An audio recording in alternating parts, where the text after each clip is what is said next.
The Huey got in and the Huey got out without taking a hit, so it was a successful mission. The Cobras were not so lucky, me or my wingman. As the Huey pulled out and I turned to cover him in a big arcing turn, I started taking fire from multiple anti-aircraft positions.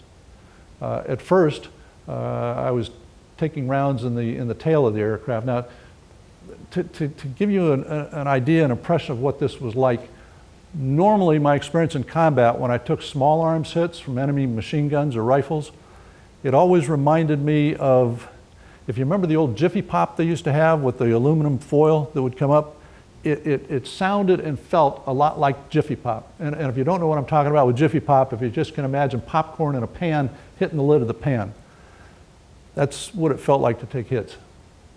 But on this day, in this instance, it was more like someone had built a scaffolding outside that aircraft, and there was a guy standing on that scaffolding holding a jackhammer and started working from the rear of the aircraft forward.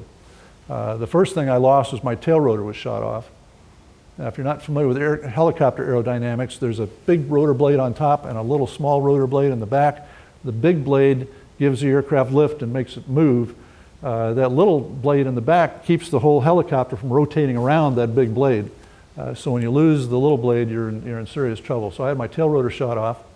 Rounds came through the fuel cell. There was fuel spewing out, jet fuel out of the fuel cell, and it caught fire and was burning. Rounds came through the engine and knocked the engine out, and rounds came through the cockpit. So we were coming down from just above the treetops, spinning violently and burning. We hit the ground nose low on the left side of the aircraft, bounced up, spun another turn and a half, and settled in upright, luckily.